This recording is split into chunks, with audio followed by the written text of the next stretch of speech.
sans aucun doute, ne laisse jamais tomber ses téléspectateurs. Nous prenons le temps qu'il faut, mais jamais nous n'abandonnons un dossier. Nous allons rappeler dans un instant un couple. N'hésitez pas à nous contacter. Problème de construction, de logement insalubre. Vous vivez dans un taudis. 0826 10709, 0826 10709. Ou bien le net, tf1.fr, rubrique sans aucun doute. Je rappelle, monsieur et madame Aiello sur le plateau de Sans aucun doute.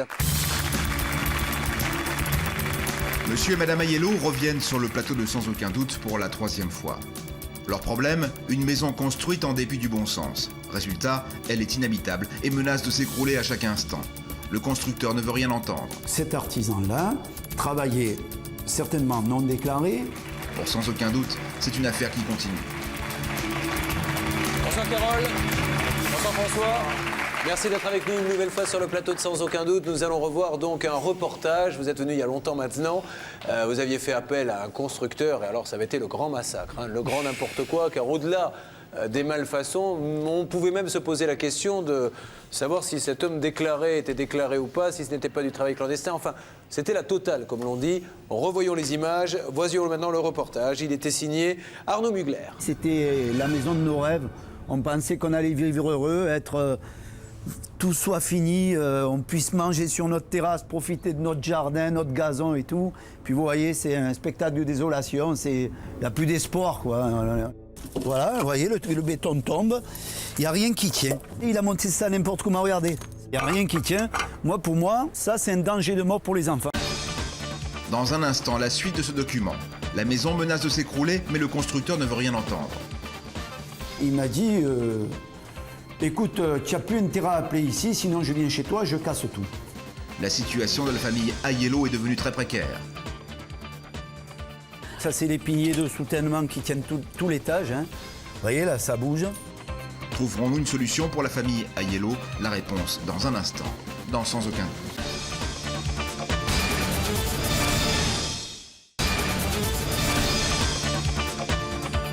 Il y a quelques minutes, nous vous racontions l'histoire de la famille Aiello.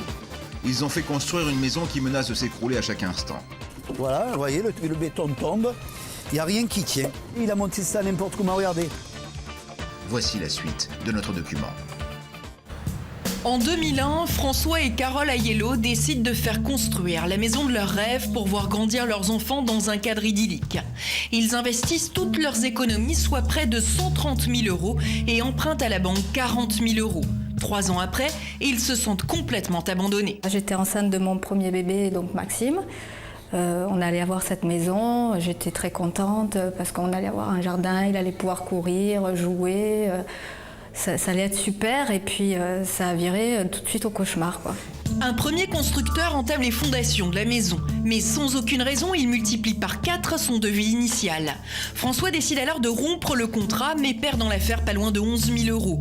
C'est en 2003 qu'il rencontre un petit artisan et reprend espoir. Son chantier va être relancé.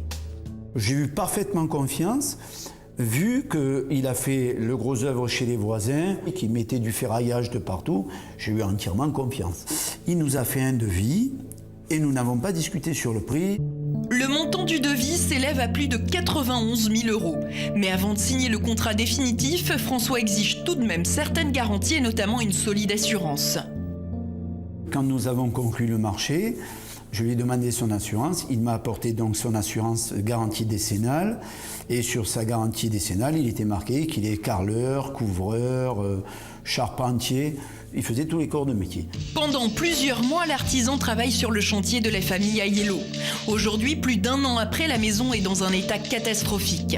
Du toit qui s'effondre au garage régulièrement inondé, presque toute la maison est à refaire. Alors, là, on est dans le garage. Bon, c'est la partie vraiment où c'est... Pour ma part, c'est insalubre et on est dans l'humidité la plus totale.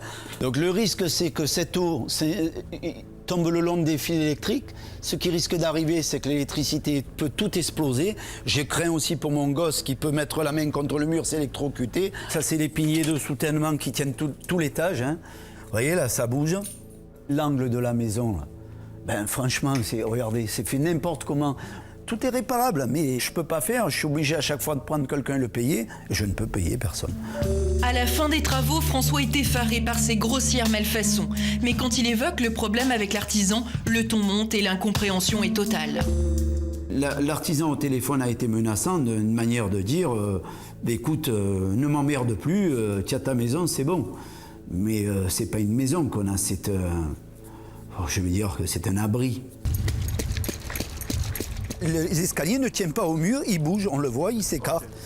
Donc il est en train de s'effondrer. L'artisan a pris son temps pour construire la maison, mais semble avoir tout fait à la va-vite. Il oublie même des morceaux de sac lorsqu'il coule le ciment. Résultat, par endroits, la maison s'effrite. L'habiter peut se révéler dangereux. Ça peut être très grave parce que je vous dis, vous voyez comme ça s'effondre. On ne sait jamais, nous sommes en train de manger un midi sur la terrasse.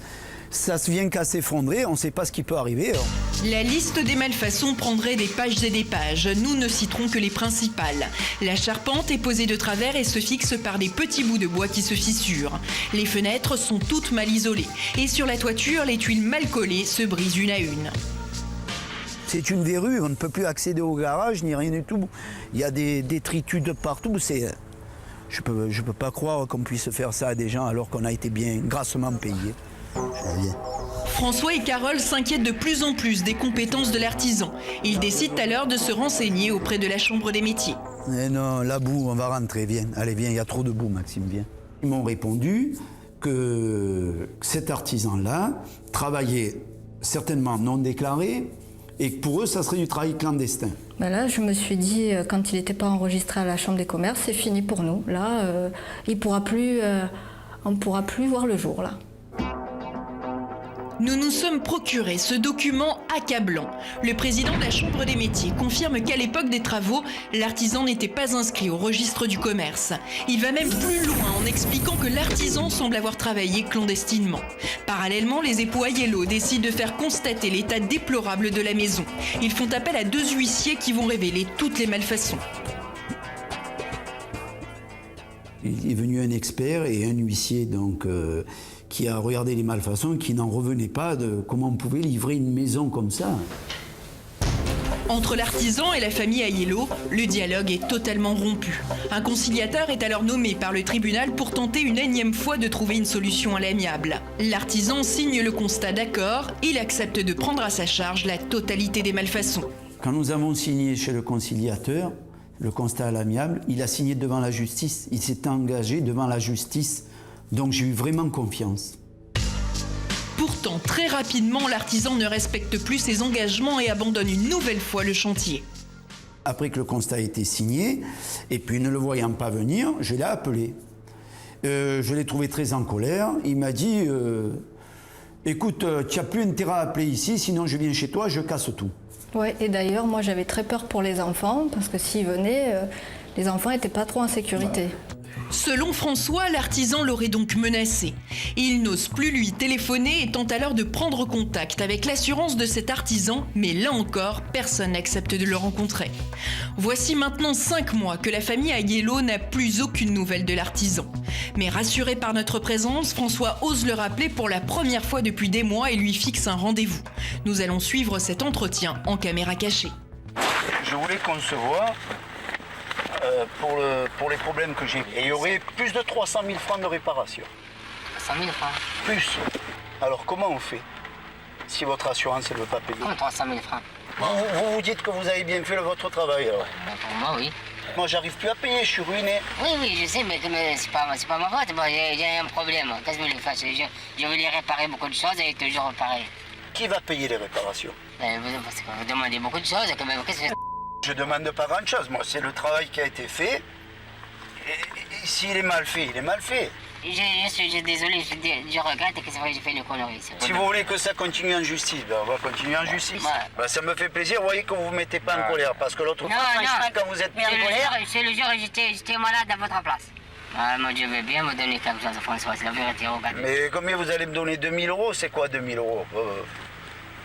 Je donne moi 3 000 €, je peux me déranger, je veux payer 2 ou 3 fois, je vous le donne. Non, allez. Merci, François. Au revoir.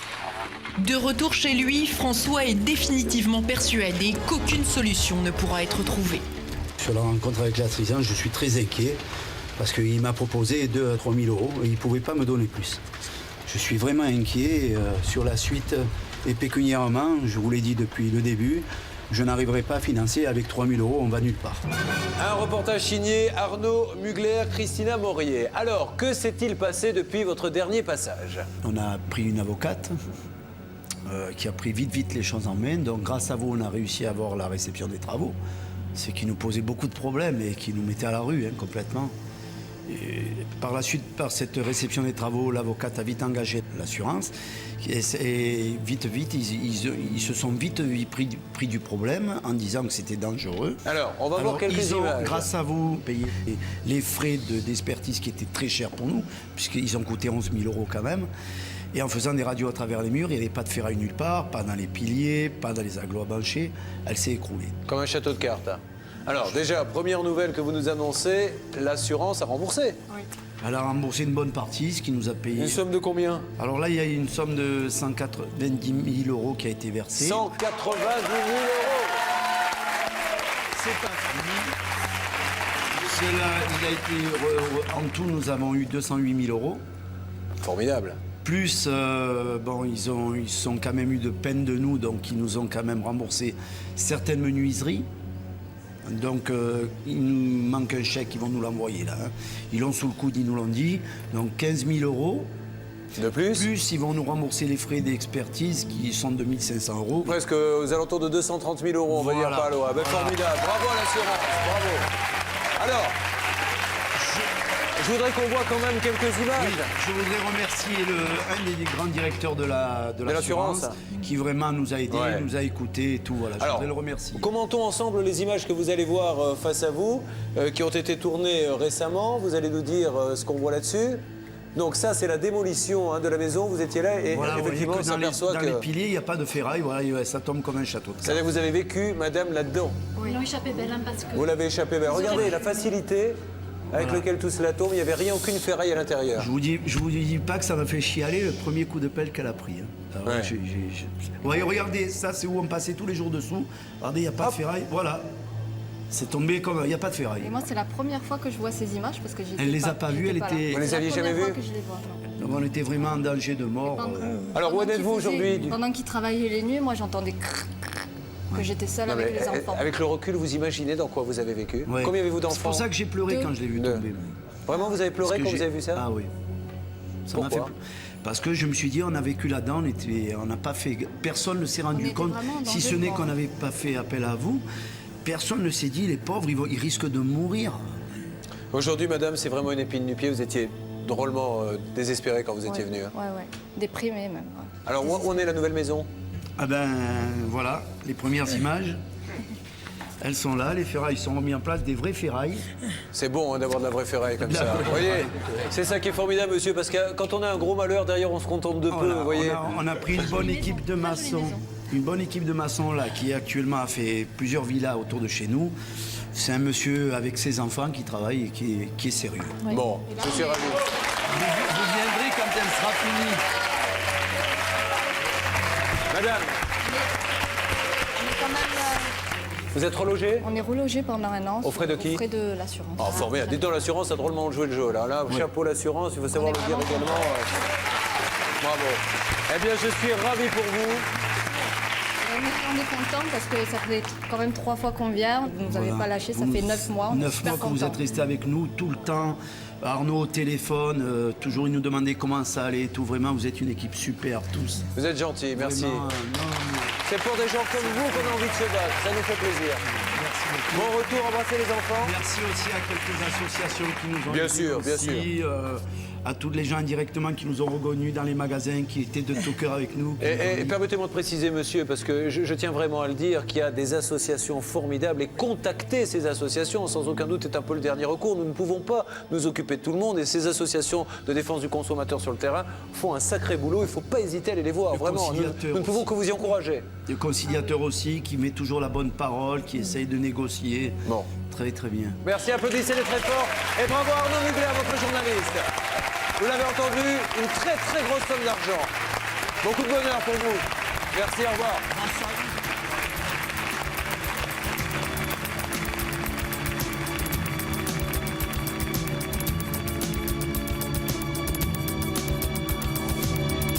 remercie vraiment du fond du cœur. On va pouvoir vivre enfin tranquillement. Tranquillement. Ouais. Voilà.